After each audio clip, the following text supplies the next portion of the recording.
Hello, Alexers. We're excited to be back this Sunday with another cold shower. This one should serve as both a wake-up call to some of you, as well as the light that shines your path forward. You're going to find answers to questions you didn't know you had, but for that, you need to put your feelings aside and act like a big boy or girl and be honest with what's actually happening in your life. Welcome to alux.com, the place where future billionaires come to get inspired. If you're not subscribed yet, you're missing out. Fundamentally, and this shouldn't come as a shock, poor people are bad at making and keeping money, otherwise they wouldn't be poor. What better way to tackle this issue than to actually give you guys the cheat sheet to what money making is all about? Here are 15 things poor people don't know about making money, in the same Alux fashion you've grown to know and love. Number 1. You can pay little to no money in taxes if you start a business.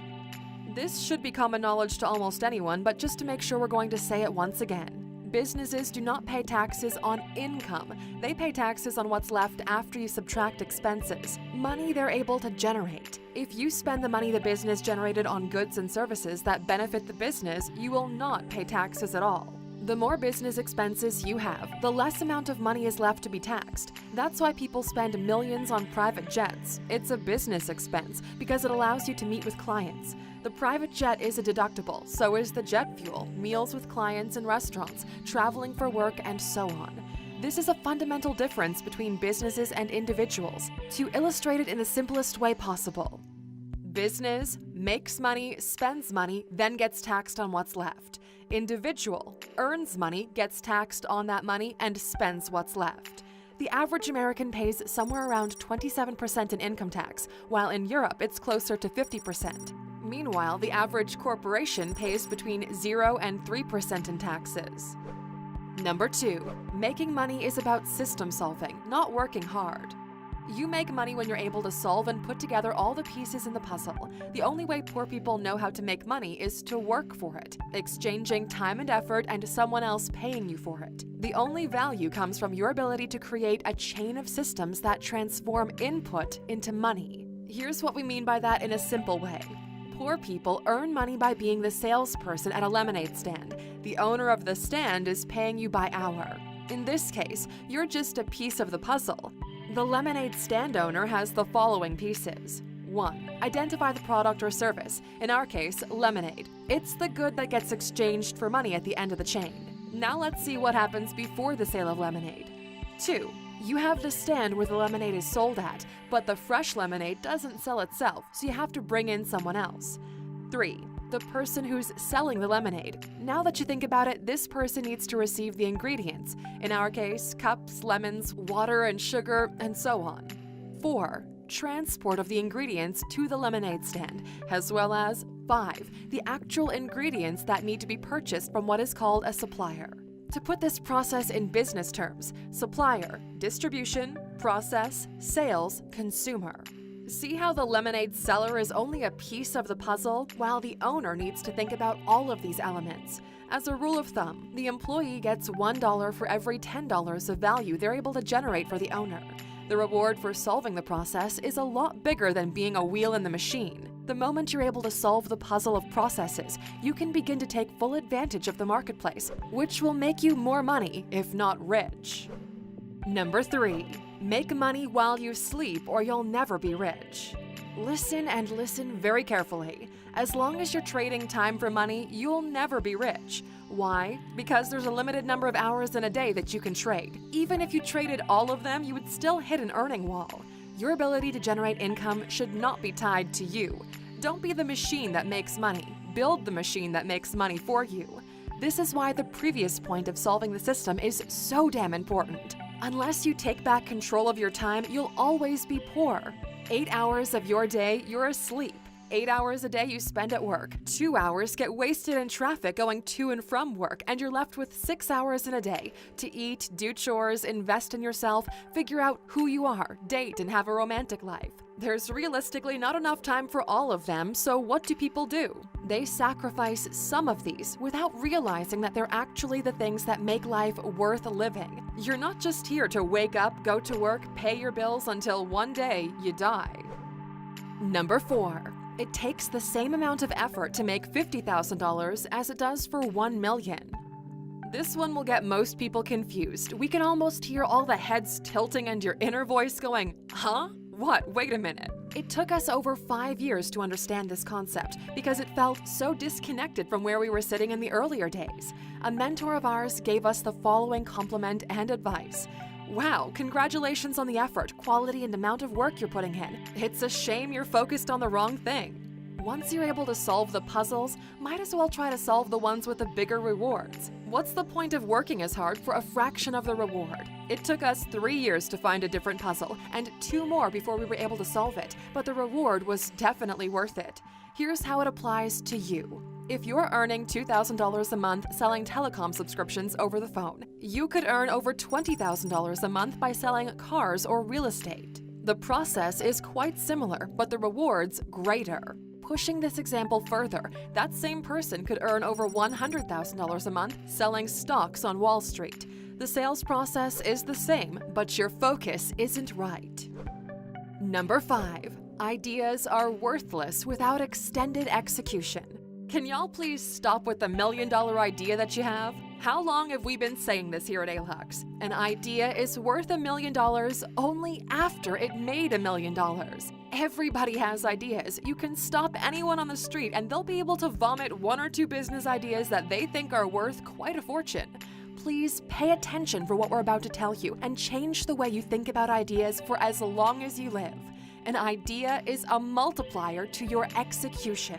Even if you have a killer idea that's worth a 100 times multiplier, if your execution is 0, do the math.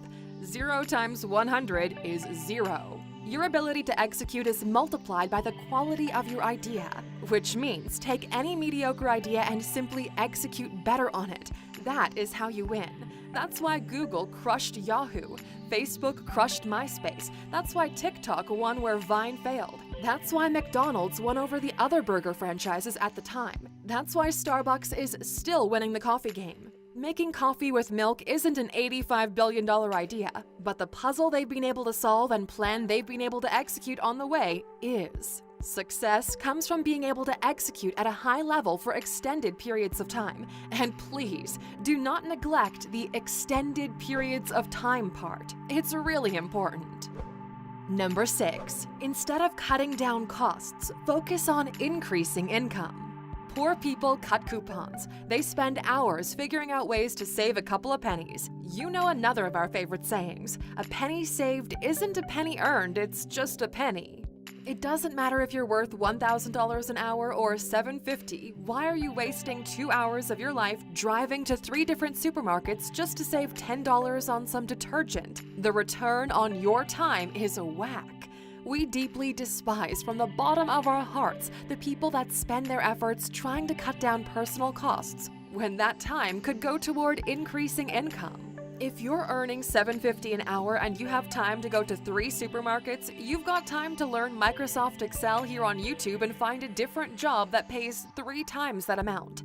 Instead of wasting time cutting costs, invest that time into becoming more valuable. Why? Because there's always a limit to how much you can cut costs, but there's never a limit to how much you can earn.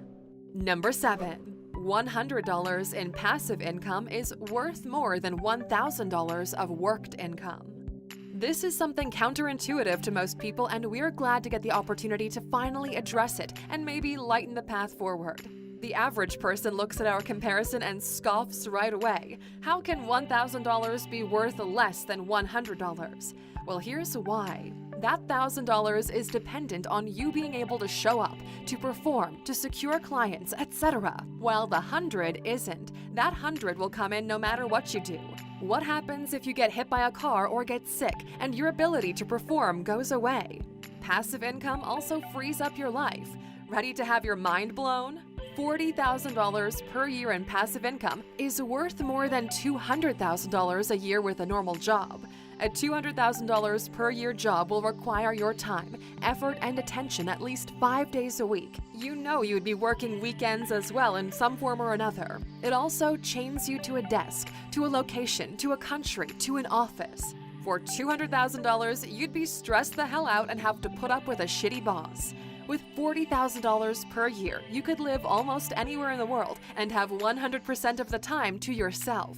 Want to learn tango? Sure. Want to raise bees in the wilderness? More power to ya. Maybe write that book you've been planning to do or spend as much time as you want with your kids. Passive income revenue is multiplied in value by the time it frees up. If with the $200,000 job, you had 10 hours a week to spend with your family. With passive income, those 10 hours daily you don't waste at the office or in transit grants you an extra 50 hours per week, and we didn't even include the time during the weekends. In this example, the passive income grants you 5 times more free time to focus on the things you love, which is why $40,000 in passive income is worth more than a $200,000 a year job. Number 8. Over 50% of your income should go toward investments. You cannot escape the rat race if you're saving 5 or 10%. You just can't. You might be able to have enough funds to overcome a hurdle, but that's not enough to buy yourself freedom. Want to hear something that's going to blow your mind away? Last year, we saved or invested between 80 to 90% of our income. And you know what? We did similar numbers the year before and the year before that. We're probably going to do the same thing this year and the one following. We're not alone in this. Almost everyone in our circle saves and invests at least 60% of their income. This is freedom money. This money buys real estate, buys stocks, goes towards other business investments. The truth is, poor people have no way of saving this much of their income because their income barely covers their basic needs. The problem is, they completely disregard everything else we mentioned earlier on this list. The moment you begin to increase your income, don't act stupid and increase your lifestyle dramatically. It all boils down to simple math. Do you want to know how much money you should be making to be free? First of all, you need to know how much does it cost you to be alive with your current lifestyle. We'll call this lifestyle cost. In order to be free, your passive income needs to be at least double that of your lifestyle cost. If you're looking to actively earn your freedom by working, in order to be free, your active income needs to be at least 5 times the lifestyle cost. If being who you are costs $50,000 a year, you need to bring in at least $250,000 to be free. Why? Because out of that $250,000, $50,000 will go toward expenses and the remaining 80% needs to go toward buying yourself that freedom through investments. If you're poor right now, here's your to-do list. 1. Learn new skills that immediately improve your market value. 2. Start by building a system that does not rely on you earning money on the side. 3. When the new money starts coming in, switch to the side project full-time. 4. Reinvest everything in that business while also living below your means. And 5. When the real money comes in, move it to alternate investments. This is the most truthful approach you'll ever get to this issue. You're welcome, Aluxers. Number 9. $1 million per year isn't a lot of money. You can almost hear all the butts clenching around the word as we mentioned it. We all grew up with this idea of a millionaire, that $1 million was enough to set you up for life, because it used to be true back in the 60s. Maybe it still feels true if you live in a poorer part of the world and right now believe you don't need that much. The paradox is that only those who are earning in excess of $1 million per year realize it's just a decent earning. Money is getting devalued every single year. Let us put this into perspective for you with the US as the main example. As of the beginning of 2020, there were $1.75 trillion worth of notes in circulation. That's actual money bills out there in the marketplace. Scared that the economy would tank because of the coronavirus, the Fed decided to print another $2.3 trillion out of thin air and simply give it to the people and businesses to avoid a financial collapse.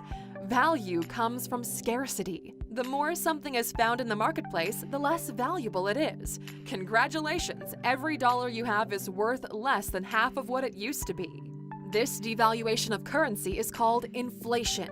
Every year the government prints new money and the stash you have in your Nike shoebox is worth less and less. $1 million per year in 2020 is roughly the equivalent of $250,000 just over 30 years ago, not just because of inflation, but also buying power. Real estate is a great barometer of this. Poor people fall victim to the system. They don't understand that keeping money in cash is actually costing them money. The rich leverage their understanding of the market and park their money in assets called store of value. real estate, gold, art, luxury goods, and more recently, crypto. Here's why $1 million per year isn't that much money to begin with. The average person will work approximately 40 years, right? Between the ages of 25 to 65. If you made $1 million per year every year of your working life, completely ignoring inflation and didn't spend a penny, you still wouldn't have enough money to purchase this Rothko painting that sold for $46 million, or this one by Newman that sold for $43.8.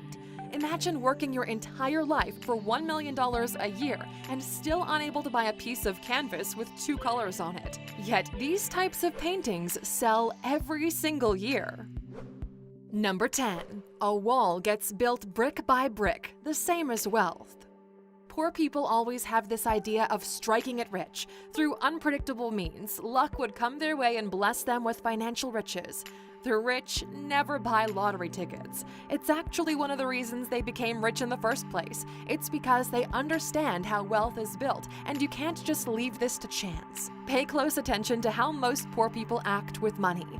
Notice their choices. Notice their thinking. They have no problem spending $10, $50, $100 on random, unnecessary things, but scoff at the idea of earning $10, $50, or $100. That's too little money for them, but when they have it, they quickly throw it away on vices or things they don't need. But Lux, you need a lot of money to build passive income, and we don't have that kind of money. This is why we decided to make this video. The average person doesn't understand that you can build passive income with as little as $10 to $50, and this has always been possible. You're just not educated enough to see it. Let us take you to school on this. The simplest and cheapest way to create passive income is through investing in dividend-paying companies. Write this down in your notebook. How do you do that? You use any investment platform, Robinhood, Revolut, eToro, etc., and purchase companies that are paying dividends. Every quarter, these companies split up the profit between the shareholders. Here are 3 dividend-paying stocks super accessible to beginners. Toronto Dominion Bank, 3.6%. Realty Income, 4.9%. Walmart, 2.5%. You start off small. Move some of the money into dividend-paying companies that you know and trust. This way, your wealth grows. You'll store value, but when these companies make money, you get paid as well. Building a wall requires you to put in 1 brick at a time. So does building wealth. If you want to escape this situation you're in, you need to not only be more educated about the tools you have at your disposal, and we'll touch on that in number 12, but also begin to act on the information you're learning. Stop waiting for someone else to make you rich. That stimulus check, if you even got one at all, won't stretch very far, we promise. There are 3 fundamental books to read if you want to educate yourself on wealth building. 1. Money, Master the Game by Tony Robbins. In our opinion, the best beginner book on using little money and stocks to build wealth. 2. Rich Dad, Poor Dad by Robert Kiyosaki. The best book on the fundamentals of cash flow and passive income. And 3. The Millionaire Fast Lane by MJ DeMarco. The counter to the previous 2 books mentioned and what it takes to build a multi-million-dollar company. These are mandatory reading for everyone watching this video. These cover the basics. Without them, you're gonna have a hard time with money. Stop thinking that books are expensive because currently your life is cheap. Your life is cheap because you think investing in yourself is expensive. But let's say you're truly struggling and can't afford $20 for a book. Just go to alux.com/freebook right now and sign up. Our friends at Audible are giving our community 1 free audiobook. And if this is your first time signing up, you're in luck. Pick any one of these 3 books and listen to it on repeat until you get every ounce of value out of it. Pause the video and go to alux.com/freebook right now. The more educated you are, the more you're able to understand what's happening all around you. Number 11. Never borrow money that doesn't go toward making more money. What are you doing buying a TV on credit? Why are you ready to go into installment payments on the new PlayStation? Why are you borrowing money to buy a dress or a handbag? Just stop! We know many people lack access to funding in case of emergencies, which is why they're taken advantage of by predatory loan shark-like institutions. Believe it or not, these people borrow money from payday loan companies without understanding the contracts they're signing. They're paying 70 to 250% yearly interest on the money they're borrowing for stupid. This happens all around the world. The UK has the same problem as the US and the rest of the world for that matter. Here's an actual example. Money Shop, one of the biggest payday loan lenders in the UK, charges £30 to borrow £100 for a month. The second biggest player, Wonga, charges £37.15 to borrow £100 for a month. And if you don't pay it back in a month, the penalties and interest on the penalties start to apply and they add up fast. You'd think that one has to be stupid or desperate to borrow money from these people, especially if it doesn't go toward making more money. But millions of Americans borrow money to go to college and choose majors without any prospects in the market for their future careers. Your major in philosophy or gender studies has no market value, yet you now owe over $100,000 for the experience of finding out this for yourself.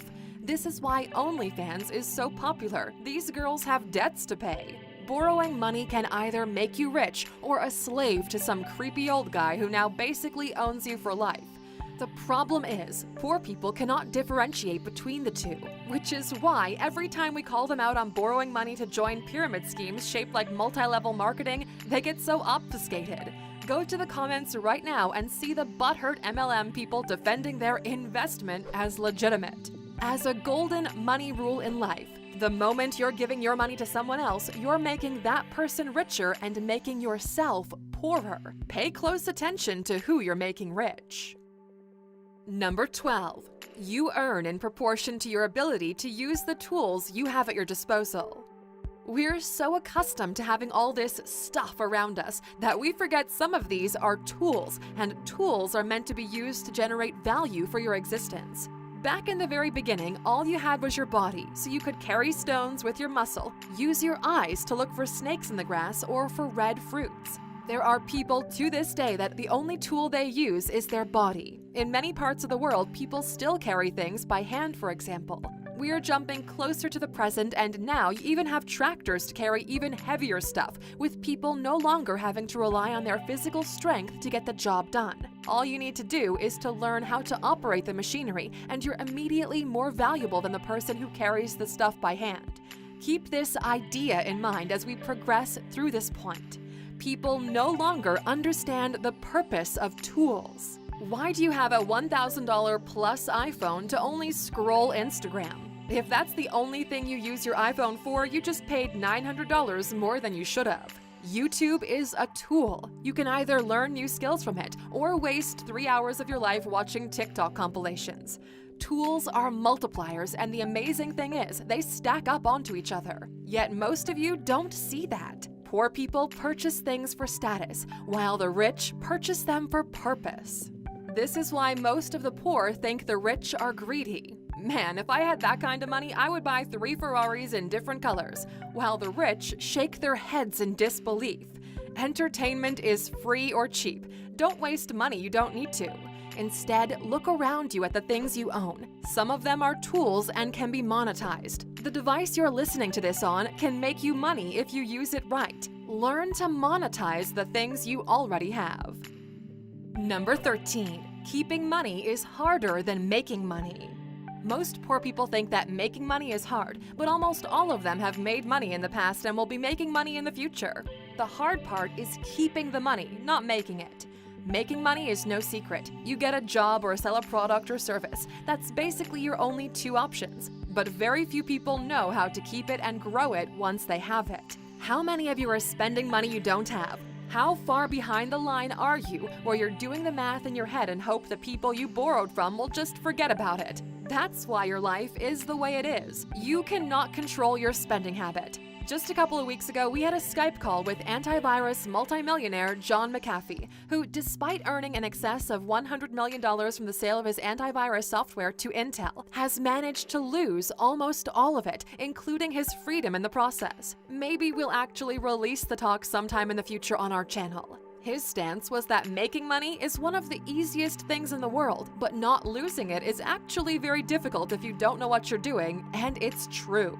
Just look at what the average person has of value at the end of their lives. At 80 years old, you're lucky if you own a house, a rusty car, and if you're Eastern European, a porcelain animal and doily collection, and not much else. The average person manages to store less than 10% of the value they generate in their lifetimes. The rest is simply consumed.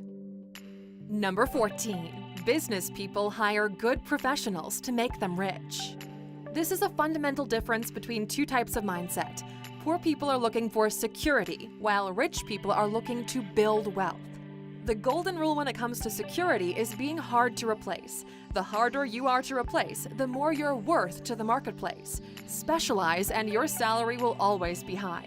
The rich, on the other hand, do not think the same way. The rich don't think in terms of salary, they think in terms of profit. How much is there left to take home after you pay all the professionals their salaries? The more you think about it, the more things should begin to click in your mind. A salary buys food on the table, and depending on how good you are at your job, even other necessities. But profit buys you freedom. This is also why A students end up working for B and C students. A students are very good at following orders. They've been following everything the teacher told them to do. But if you really think about it, teachers aren't as successful as they led you on to believe. Almost anywhere in the world, a mechanic out-earns a teacher. They never told you this, yet you studied hard because they told you that's what success is all about. In the meantime, B and C students learn to play the actual game and build the companies where A students dream to work at. You want to know a secret about the education industry? Only 25% of the money that you pay in tuition goes toward the teachers.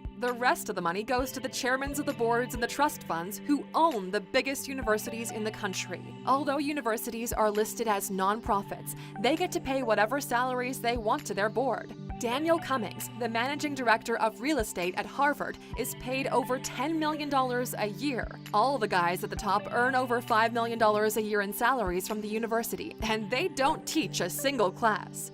Now you know. Number 15. You need at least 3 income streams to feel safe. For most people, when they hear the term 3 streams of income, they're thinking 3 jobs. Why? Because for the majority of the population, the only stream of income they're aware of is the job they're working. In order to not be shaken by the fluctuations in the market, everyone should have at least 3 streams of income. We've been slowly adding them one by one for years. Let's take Alux Inc. as a company, for example. We earn money from 1. The revenue from the ads you're seeing on this video. 2. The revenue from strategic sponsors like Amazon, NordVPN, Shopify, Audible, and more. 3. The revenue from our digital courses. 4. The revenue from our merch line, although that one's kinda small, but it still brings in some money. 5. Royalties from licensing agreements on the distribution of our content to other markets. 6. Direct original video partnerships with brands. And 7. We're looking to release our first book soon. That's going to be another stream of income. On a personal level, we're earning money from multiple streams as well. 1. Salaries for our work at Alux. 2. Dividends from Alux Inc. 3. Rental income from our properties. 4. Dividends from other tech companies we're invested in that are profitable. And 5. The growth of our stock and index fund portfolio, and more. But why is this all so important? Because if one of them were to fail, we would have other things to fall back on and mitigate the damage. That's why we're building an audience on Instagram at Alux, and we're looking to revamp the website. If YouTube went away overnight, it would be a big hit to us, but we would survive off of everything else. We're safe, and so should you be. Your goal for the next 5 years is to add another stream of income that's not dependent on you. The moment you learn how to do this, life gets super exciting. Which raises the question, which of these ideas clicked with you the most? One of them can definitely set up an idea domino effect in your mind. And when you guys share your takeaways in the comments, it helps us to see what kind of information is actually valuable to you, so we can focus on that stuff more. And for those of you still watching, we have an additional golden nugget just for you. Your bonus. Tracking shows you the way. We cannot highlight this enough. You cannot improve what you don't measure. And we're not talking about budgeting every single penny and every second of every day in your life, but you need to keep track of the things you want to improve in life. You want to lose weight? You need to track your food intake and weight fluctuations. You want to make more money? Write down how much money you made this month and how much went out. You want to stop wasting money? Write down how much money you spend every day. The moment you put it in writing, you're able to tell if what you're doing changes anything. Most people just wing it, allowing things to just be, with the exception of all of it getting better on its own. But here's the truth. Your life doesn't get better unless you get better. Eat better, learn more, earn more, stop wasting so much time. As a business owner, you need to not only track the performance of the company as a whole, but that of your employees, of the quality of the product you're putting out, and constantly trying to improve it. You can't do any of this unless you at least periodically track. If your life isn't better this month than it was the previous month, you're going the wrong way. Making money is a numbers game, and in the words of Jay-Z, numbers don't lie. Check the scoreboard. It shows who's actually winning. If you've made it this far, it means you're a true A-Luxer. Please use the word money in the answer to today's question. That way we can spot all of you in the crowd. Thank you for spending some time with us, A-Luxers. Make sure to like and subscribe so you never miss another video. We also handpicked these videos, which we recommend you watch next. You can talk to us on all social medias or ask a question on our website, alux.com. Thank you for being an A-Luxer, and we'll see you back tomorrow.